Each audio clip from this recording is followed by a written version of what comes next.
Hi, I'm Toma.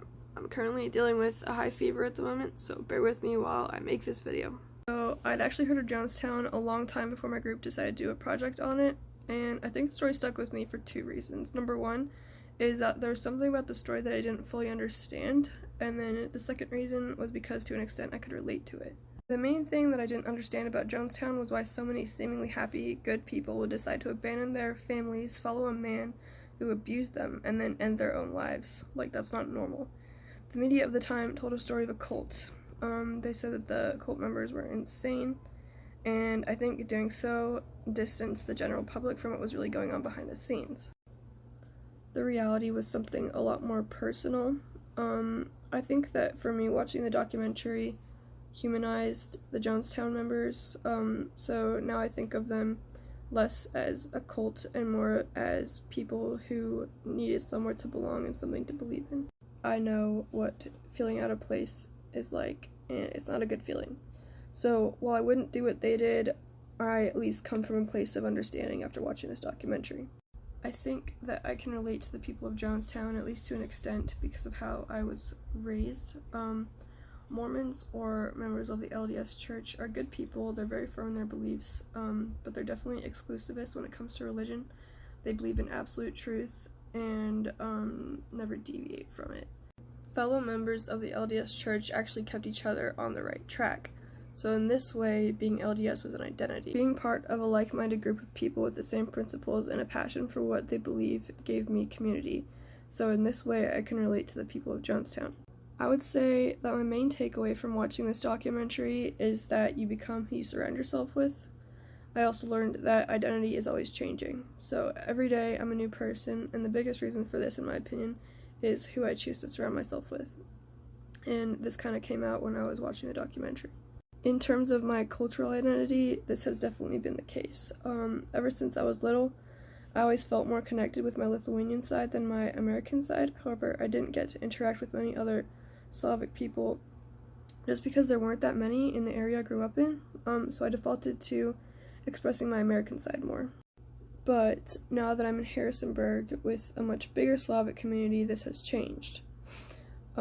Lately I've been able to connect more with my Lithuanian side than I had before, and I think this is because I chose to associate myself with a certain type of people.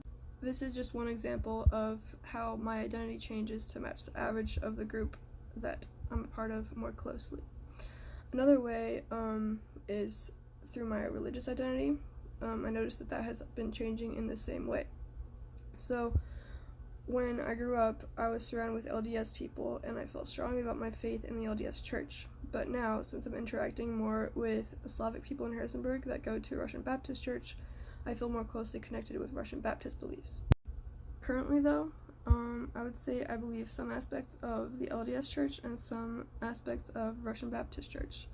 I think that both of them are equally true, and for that reason, I think I could be put in either category.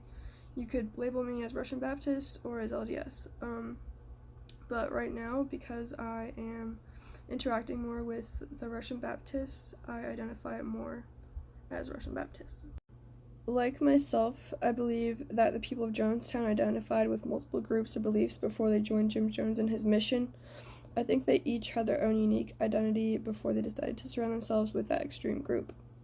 The thing that united them was their belief in a better life with racial equality. So by gathering all the people who believed in this mission passionately, Jim Jones was able to create a community of like-minded people who reinforced their own beliefs by being together. It honestly made me think of Hitler and the Nazis. Hitler united the German people based on his extreme views and also their desperation, so it was the perfect storm. So even though the people of Jonestown came into the religion with their own unique identities and beliefs, they came out of it as an extreme group just because they were surrounded with people that were like them. So basically the average of the group became basically cult-like. I think it's also worth noting that although Jonestown might have started out as a religion, it didn't end that way. It actually evolved over time. Originally it was just a church that was racially diverse, but then it became a mission to make the world a better place, and that's when it became a cult. Interestingly, the people of Jonestown changed their identity to match that of the group.